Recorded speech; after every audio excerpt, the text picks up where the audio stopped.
Hello BSc first year student, कैसे हैं आप सभी लोग। उम्मीद है आप लोग बहुत अच्छे होंगे। माय नेम इज़ आशीष गिरी। आज के इस वीडियो के अंदर हम डिस्कस करेंगे एक most important topic, geological time scale. Exam paper में कई बार लॉन्ग क्वेश्चन में 7.5 नंबर या 10 नंबर में पूछा जाता है। ये डिपेंड करता है कि आपका एग्जाम पैटर्न कैसा है। तो यदि आपके एग्जाम पेपर में लॉन्ग क्वेश्चन में पूछा जाए 7.5 नंबर या 10 नंबर में, तो आपको कितना लिखना है उसके बारे में हम डिस्कस करेंगे। ये टॉपिक आपकी बीएससी फर्स्ट ईयर बोटनी के second semester archegoniates and plant architecture के अंदर आता है। तो चलिए स्टूडेंट, वीडियो को स्टार्ट करते हैं। यदि आप बीएससी के कॉन्सेप्ट को हिंदी में समझना चाहते हैं तो आप इस चैनल से जुड़ सकते हैं। सबसे पहले आप लोग हेडिंग डाल लीजिए इंट्रोडक्शन। पृथ्वी का इतिहास लगभग 350 मिलियन वर्ष पुराना है। भूवैज्ञानिकों ने पृथ्वी के भूवैज्ञानिक इतिहास यानी जियोलॉजिकल हिस्ट्री के वर्गीकरण के लिए दो प्रमुख यूनिट्स का टाइम और स्ट्रेटा यानी समय तथा स्तर का प्रयोग किया है।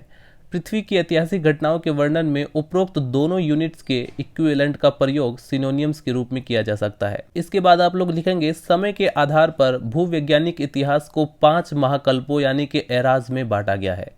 ये है आर्कियोजोइक, दूसरा है आपका प्रोटीरोजोइक, तीसरा है आपका पेलियोजोइक, चौथा है आपका मीसोजोइक और पांचवा है आपका सीनोजोइक। ये 5 महाकल्प हैं। प्रत्येक महाकल्प यानी एरा में अनेक पीरियड हैं तथा प्रत्येक पीरियड यानी काल को अनेक उपकालों में बांटा गया है, जिन्हें युग कहा जाता है यानी कि एपोक। इसी प्रकार स्तरों के आधार पर भूवैज्ञानिक इतिहास समूह यानी कि सिस्टम, श्रेणी यानी सीरीज, चरण यानी स्टेज या जोन्स इकाइयों में विभक्त है। विभिन्न महाकल्पों, कालों तथा युगों की अवधि, जलवायु तथा वनस्पति का संक्षिप्त उल्लेख तालिका 1 में दिया गया है। अभी हम उस टेबल को देखेंगे स्टूडेंट। सबसे पहले आप लोग हेडिंग डाल लीजिए स्टूडेंट, प्री कैम्ब्रियन एरा। यहाँ पर आपका क्वेश्चन होगा कि प्री कैम्ब्रियन एरा क्या है, तो ऊपर आप लोग ध्यान से पढ़ेंगे। यहाँ पर लिखा गया है ये जो आर्कियोजोइक है, आर्कियोजोइक तथा प्रोटीरोजोइक महाकल्पों को संयुक्त रूप से हम कहते हैं प्री कैम्ब्रियन एरा, राइट। तो आइए समझते हैं प्री कैम्ब्रियन एरा के बारे में। तो पृथ्वी पर जीव की उत्पत्ति कैम्ब्रियन पूर्व महाकल्प में हुई, परंतु इस महाकल्प से संबद्ध चट्टानों में बहुत कम जीवाश्म मिलते हैं। इसके 2 कारण हो सकते हैं। पहला, इस महाकल्प की जो क्लाइमेटिक कंडीशन थी, जो कि जिन्हें हम वातावरणीय दशाएं कहते हैं, उसमें वो फॉसिलाइजेशन के लिए अनुकूल नहीं थी, यानी कि वहाँ पर फॉसिलाइजेशन की पॉसिबिलिटी बहुत ही कम थी, रेयर थी। इस महाकल्प में पाए जाने वाले पौधों की जो टिश्यूज़ हैं, यानी दूसरा रीज़न है कि इस महाकल्प में पाए जाने वाले जो प्लांट के टिश्यूज़ होते हैं, जो उत्तक होते हैं, उनका फॉसिलाइजेशन के लिए वे उपयुक्त नहीं थे। पर्याप्त संख्या में जीवाश्म उपलब्ध न होने के कारण कैम्ब्रियन पूर्व महाकल्प के वातावरण का पता लगाना संभव नहीं है, राइट। इसके बाद आप लोग हेडिंग डाल लीजिए पेलियोजोइक एरा। आइए समझते हैं पेलियोजोइक एरा के बारे में। इस महाकल्प में स्थलीय यानी टेरेस्ट्रियल तथा एक्वेटिक यानी जलीय दोनों प्रकार के पौधे थे।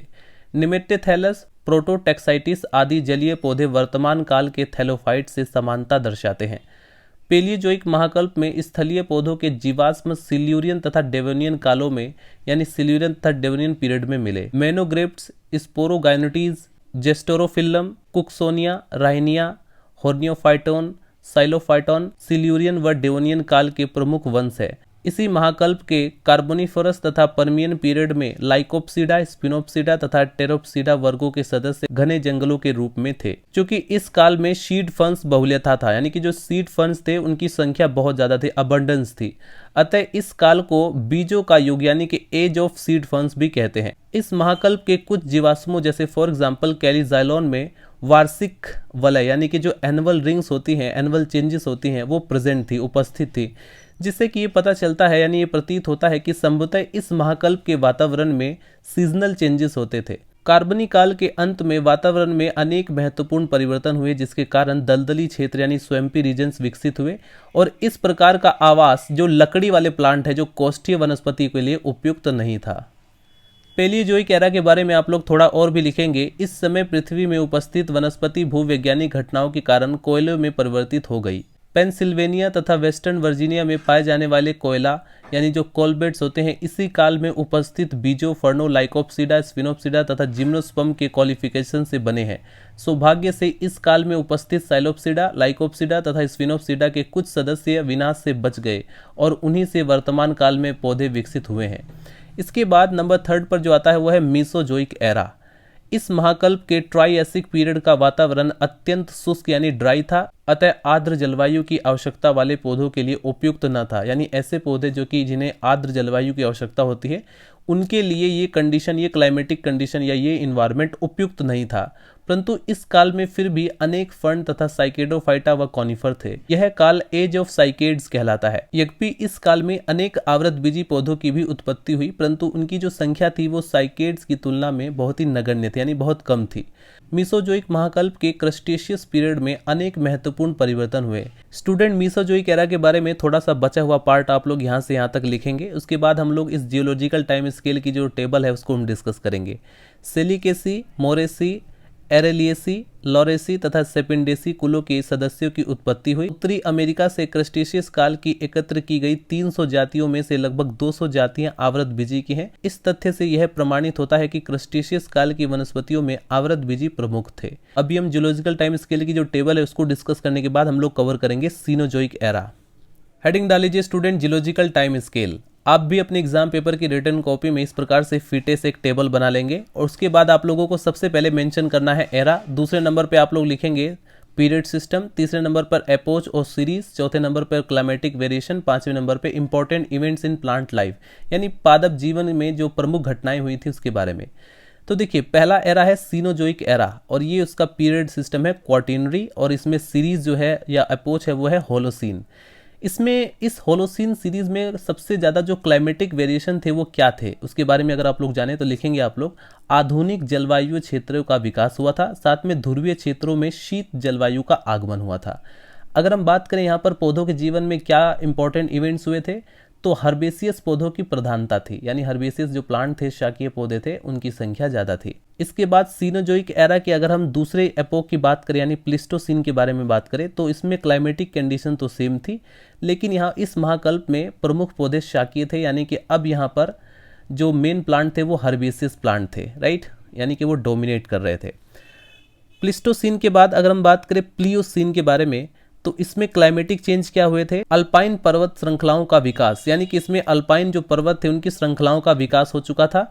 अगर हम बात करें पौधों के जीवन में मेन घटनाएं क्या हुई थी, तो शाकीय द्विबीजपत्री पौधों का विस्तार हुआ था। इसके बाद आता है मियोसीन। नेक्स्ट जो सीरीज आती है, जो एपोच आता है वो है मियोसीन।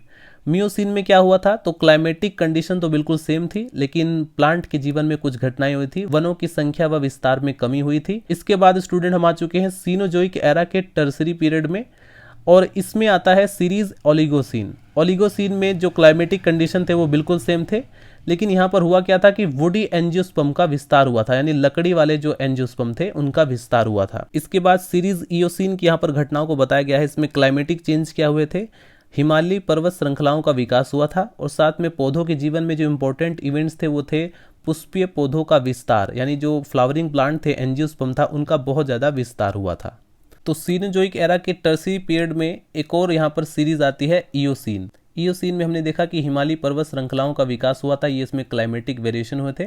साथ में हमने देखा था कि पुष्पीय पौधे जो होते हैं, जो एंजियोस्पर्म प्लांट थे, उनका विस्तार हुआ था। इसके बाद जो सीरीज आता है वो है अपर क्रस्टेशियस। इसमें सेम क्लाइमेटिक कंडीशन थे, लेकिन पौधों के जीवन में कुछ इंपॉर्टेंट इवेंट्स क्या थे, एंजियोस्पर्म की प्रधानता तथा जिम्नोस्पर्म की संख्या में कमी हुई थी।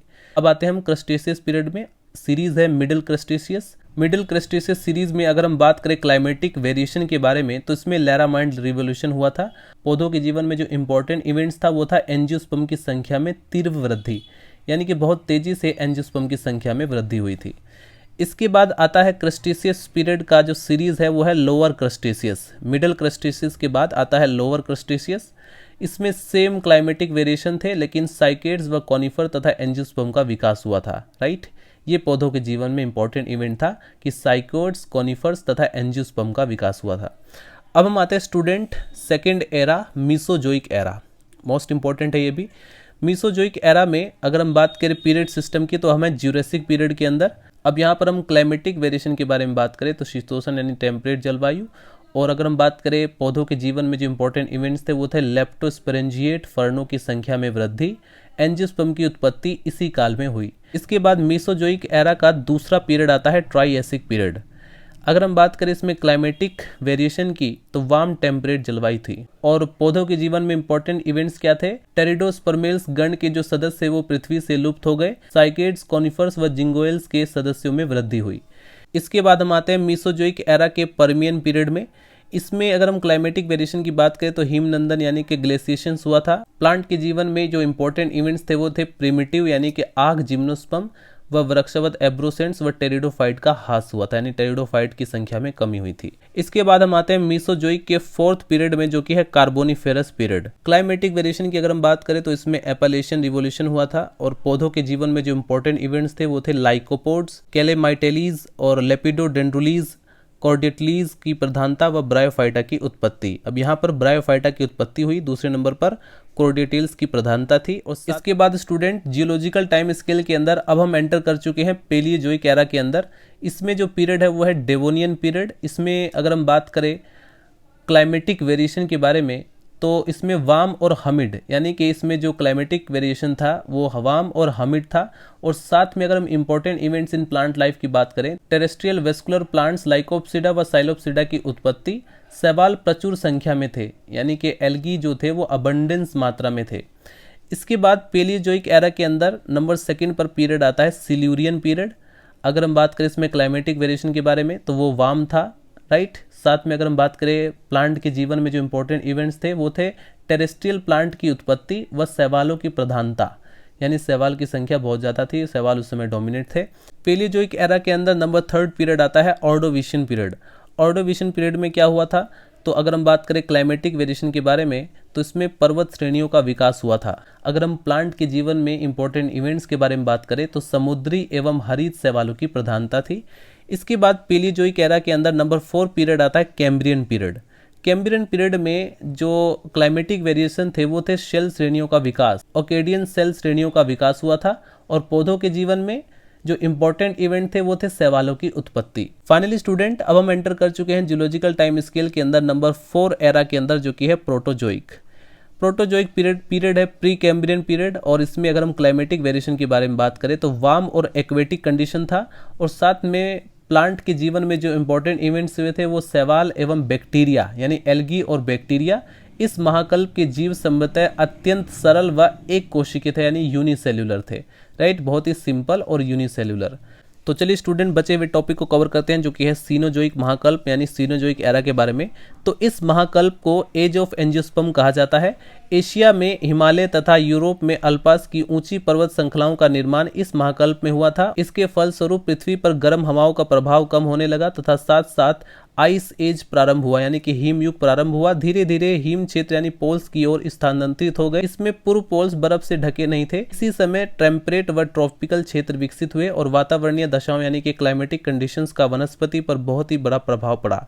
बीजी पौधे यानी कि सीड प्लांट्स उष्णकटिबंधीय क्षेत्रों की ओर विस्थापित हो गए और जिनका विस्थापन न हो सका वे पौधे एक्सटिंक्ट हो गए, यानी कि विलुप्त हो गए। सीनोजोइक महाकल्प के अंतिम चरण में उपस्थित अधिकांश पौधे पर्णपाती यानी कि डेसिडुअस थे, जिससे प्रतीत होता है कि उस समय सीजनल वेरिएशन होती थी। शीतोष्ण तथा ध्रुवों पर यानी पोल्स पर पाए जाने वाली वनस्पति में प्राय वार्षिक एवं द्विवार्षिक पौधे थे। तो ये हमने डिस्कस किया स्टूडेंट आज के इस वीडियो के अंदर जियोलॉजिकल टाइम स्केल के बारे में। मिलते हैं स्टूडेंट नेक्स्ट वीडियो में। Bye bye, Tata.